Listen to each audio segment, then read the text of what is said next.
Vous est-il déjà arrivé de sortir d'une conversation, en vous sentant perdu, doutant de vous-même, vous demandant pourquoi une simple question vous avait donné l'impression de recevoir un coup de poing dans l'estomac? Cette gêne n'était pas de la paranoïa. C'était vos instincts qui vous criaient qu'un changement fondamental venait de se produire sous vos pieds. Vous veniez tout juste de croiser l'une des armes les plus insidieuses de l'arsenal du manipulateur. La question instrumentalisée. La plupart des gens croient que les menteurs se contentent d'énoncer des propos mensongers. Ils imaginent la tromperie sous la forme de fabrications audacieuses ou de contradictions flagrantes. Mais les manipulateurs les plus dangereux mentent rarement de façon directe. Ils dissimulent plutôt leur tactique de contrôle derrière des questions qui, à première vue, semblent innocentes, voire bienveillantes. Ce ne sont pas de véritables demandes de vérité ou de compréhension.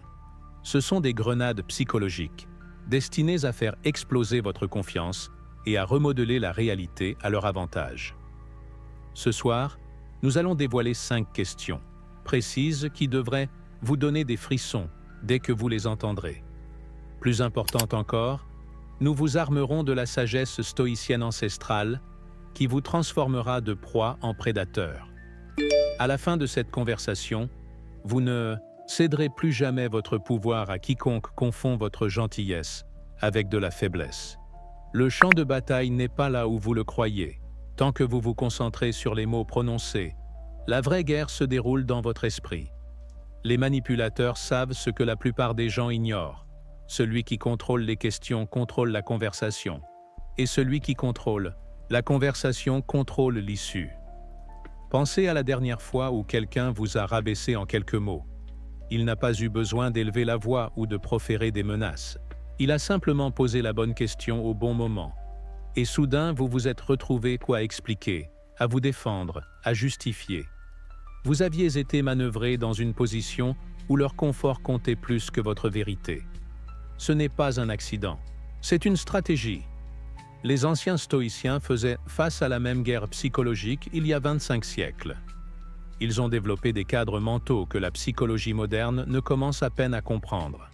Épictète, esclave, devenu l'un des plus grands philosophes de l'histoire, savait intimement comment les dynamiques de pouvoir s'opèrent à travers le langage. Il enseignait que nous ne souffrons pas des événements eux-mêmes, mais de nos jugements à leur sujet. Lorsqu'on vous pose une question piégée, on cherche à détourner votre processus de jugement. Marc Aurèle, qui commandait des armées et dirigeait un empire, a beaucoup écrit sur la nécessité de conserver sa souveraineté intérieure quand d'autres cherchent à vous déstabiliser.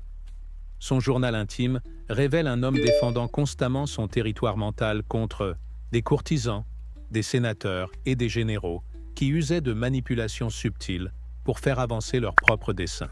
Les techniques qu'il développa pour l'autodéfense psychologique restent d'une efficacité redoutable aujourd'hui. Sénèque, conseiller d'empereur et l'un des hommes les plus riches de Rome, comprenait comment on utilise la manipulation émotionnelle pour extorquer des concessions. Ces lettres contiennent des stratégies détaillées pour repérer quand quelqu'un tente de vous rendre responsable de ses sentiments ou de ses échecs. Les puissants, découvrit-il, maintiennent souvent leur position non grâce à une supériorité de compétences, mais grâce à une maîtrise supérieure de la manipulation.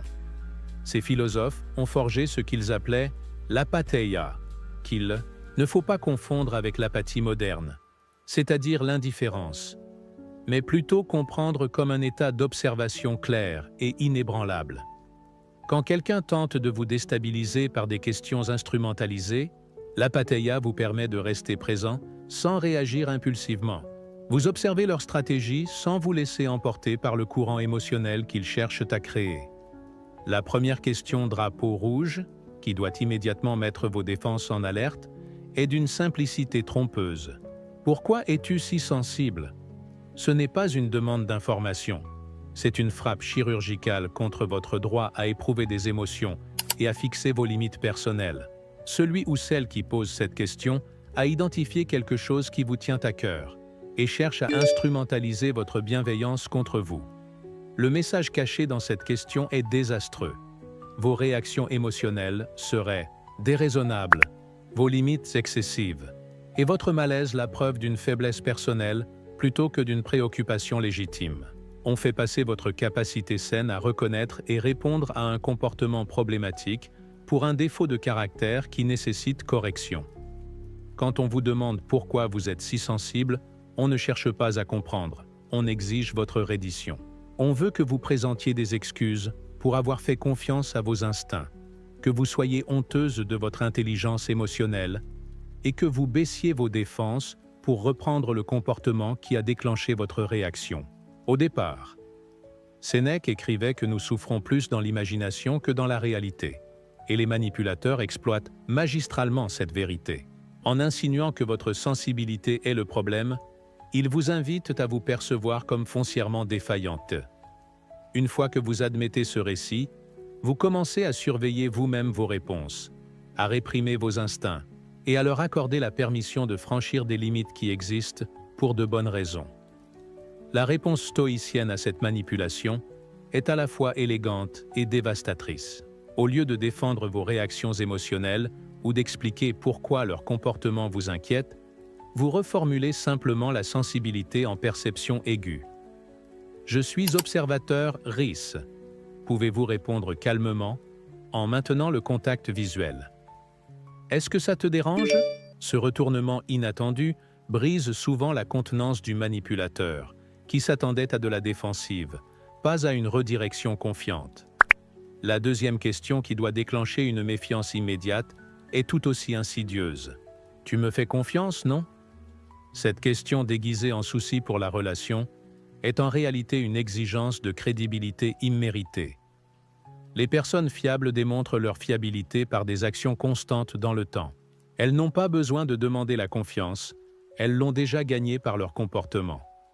Quand on vous demande si vous avez confiance en eux, c'est souvent qu'ils se préparent à agir de manière indigne de confiance ou qu'ils savent déjà avoir agi de la sorte. La question crée un faux dilemme. Soit vous leur faites entièrement confiance, soit vous êtes un con suspicieux, déraisonnable. On cherche à faire passer votre scepticisme sain pour un défaut personnel. La menace silencieuse qu'elle contient est profonde. On vous suggère que l'hésitation équivaut à la déloyauté, que les questions égalent la trahison, et que la foi aveugle est la seule réponse acceptable. On cherche à établir que d'examiner leurs actes ou leurs motivations est fondamentalement répréhensible. Épictète enseignait qu'on ne peut apprendre à quelqu'un qui pense déjà tout savoir. Les manipulateurs connaissent ce principe et tentent de fermer votre capacité d'apprentissage en exigeant des conclusions prématurées. Ils veulent que vous cessiez de recueillir des informations, que vous arrêtiez de poser des questions et que vous acceptiez sans cesse leur version des faits. La tactique stoïcienne face à cette manipulation consiste en un ralentissement délibéré.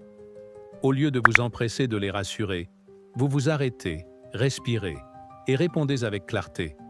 La confiance se construit par la cohérence. Me demandes-tu d'ignorer mon jugement? Cette réponse les force soit à fournir des preuves de leur fiabilité, soit à révéler leur inconfort face à l'examen critique. Leur réaction à cette réponse raisonnable vous en dira plus que n'importe quel discours. Les personnes dignes de confiance accueillent volontiers une évaluation fondée sur des preuves, car elles savent que leurs actes les soutiennent. Les manipulateurs s'énervent quand on leur demande de démontrer plutôt que de déclarer leur fiabilité, car ils savent que leurs actes s'effondreraient sous l'examen. La troisième manipulation, déguisée en question innocente, est peut-être la plus sophistiquée sur le plan psychologique. Tu m'accuses de quelque chose?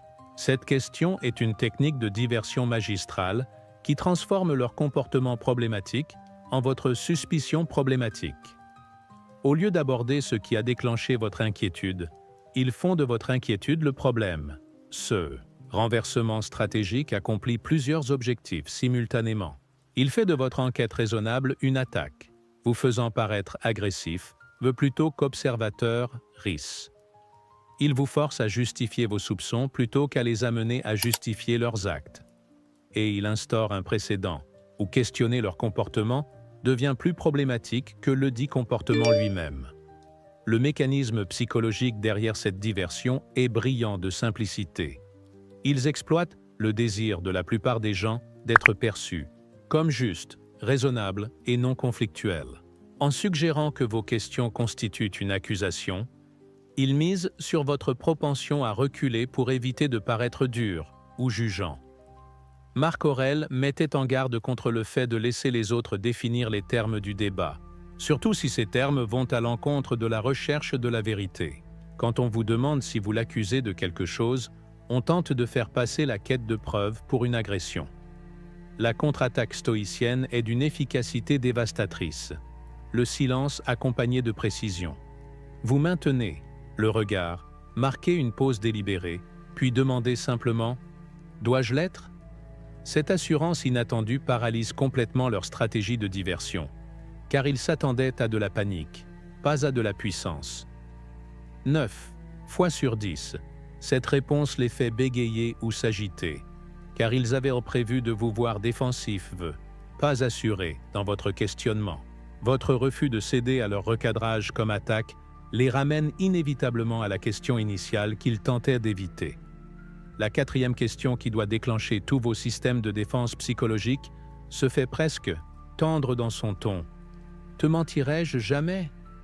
Ce poison emprisonné dans un velours moral se présente comme un scandale moral, comme si la seule idée d'une tromperie était tellement absurde que seule une personne cruelle pourrait y songer. La manipulation contenue dans cette question est extraordinairement subtile.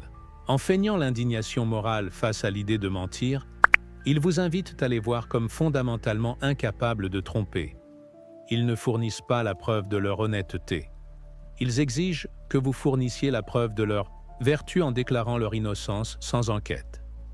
S'il n'y avait pas de mensonge, la rassurance viendrait d'actions transparentes et de faits vérifiables, non de démonstrations théâtrales d'innocence blessée.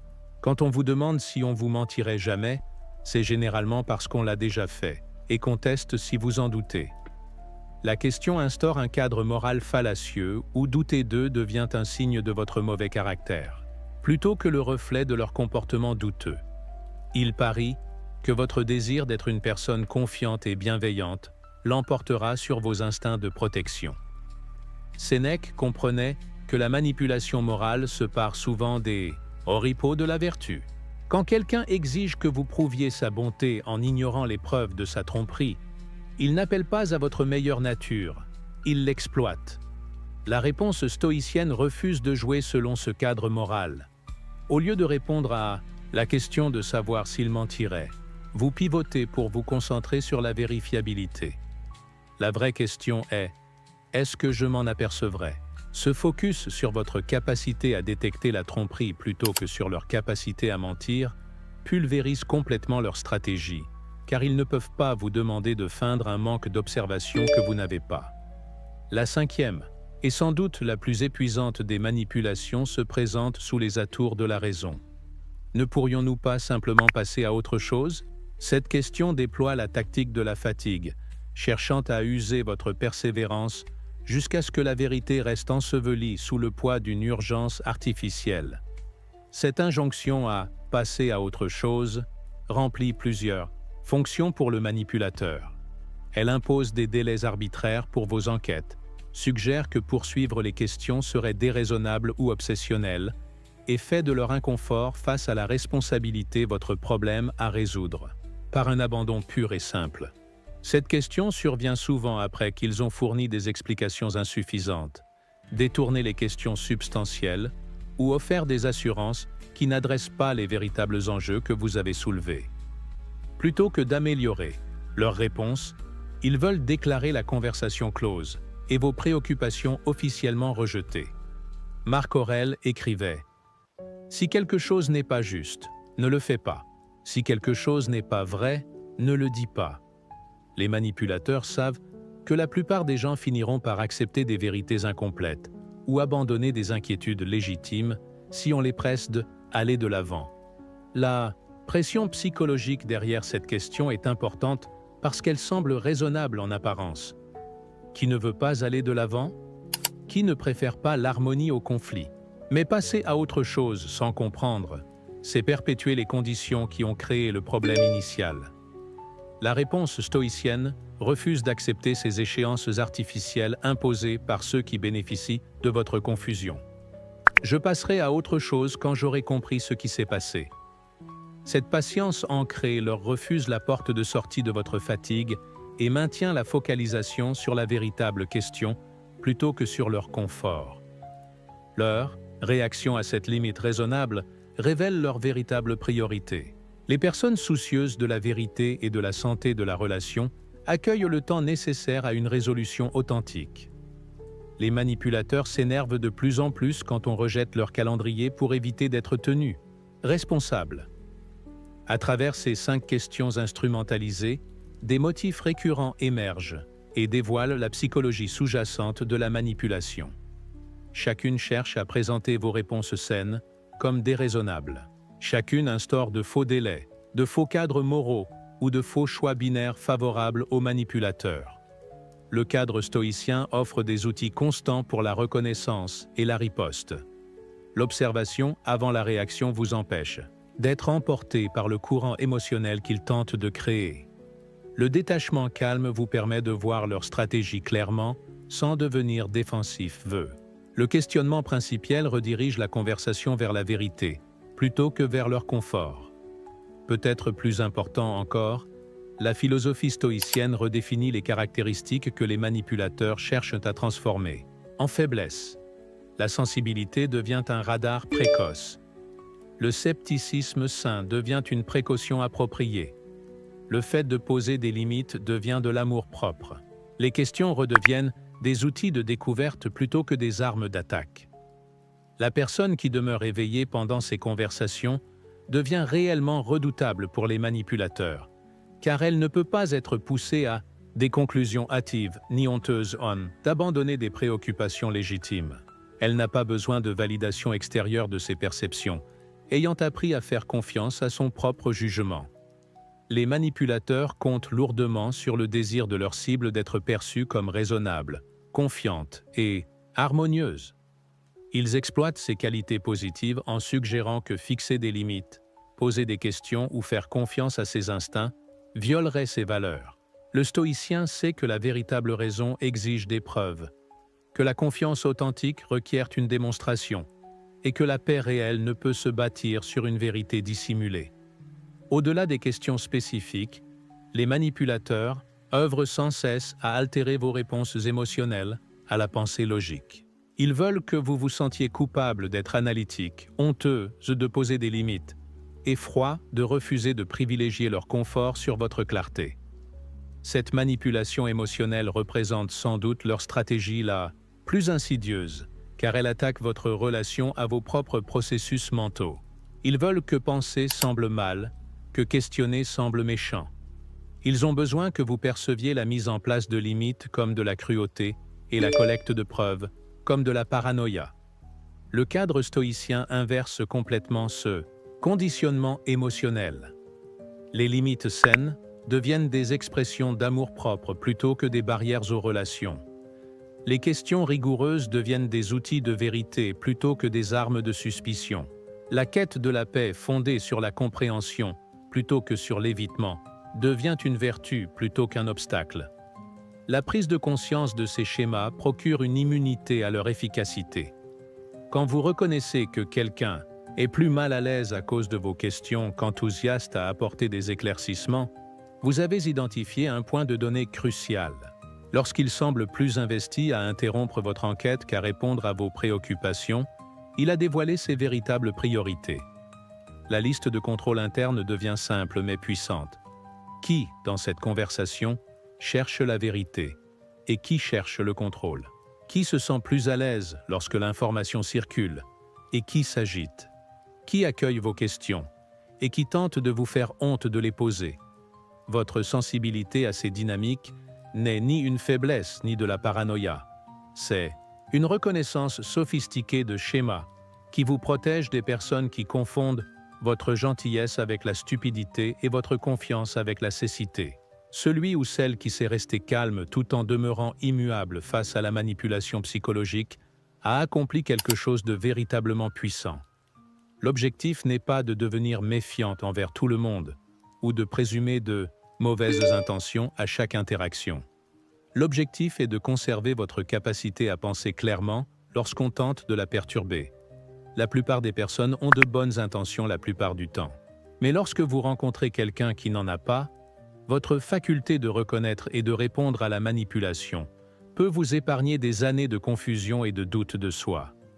Exercez ces réponses jusqu'à ce qu'elles deviennent automatiques, comme un réflexe acquis par la répétition.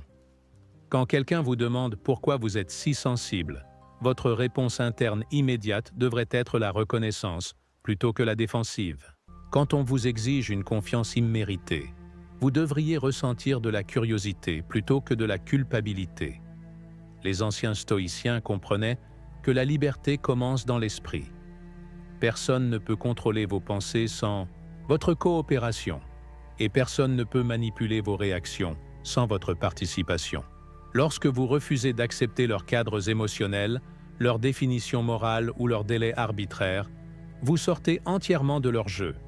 Le pouvoir du manipulateur dépend entièrement de votre coopération inconsciente. Il a besoin que vous acceptiez ses prémices, adoptiez ses états émotionnels et priorisiez son confort sur votre clarté. Quand vous retirez cette coopération calmement et constamment, toute sa stratégie s'effondre. Rappelez-vous de ces 5 questions. Pourquoi es-tu si sensible? Et tu me fais confiance, non? Tu m'accuses de quelque chose? Te mentirais-je jamais? Et ne pourrions-nous pas simplement passer à autre chose? Chacune est un appât déguisé en pain, conçu pour accrocher vos insécurités et vous éloigner de votre bon jugement. Armé fracture de clarté stoïcienne et de réponses répétées. Vous devenez l'acteur plutôt que le pion. Vous entrez dans les conversations déjà victorieuses, car vous ne pouvez être détaché de votre engagement envers la vérité, votre respect des preuves et votre refus de vous excuser pour avoir pensé clairement. Celui ou celle qui maîtrise ces principes ne se protège pas seulement de la manipulation. Il ou elle devient une force de vérité dans chaque interaction, une présence qui rend la tromperie plus difficile et l'authenticité plus probable. Dans un monde de zones d'ombre et d'agendas cachés, ce genre de clarté devient un cadeau non seulement pour vous-même, mais pour tous ceux dont vous touchez la vie.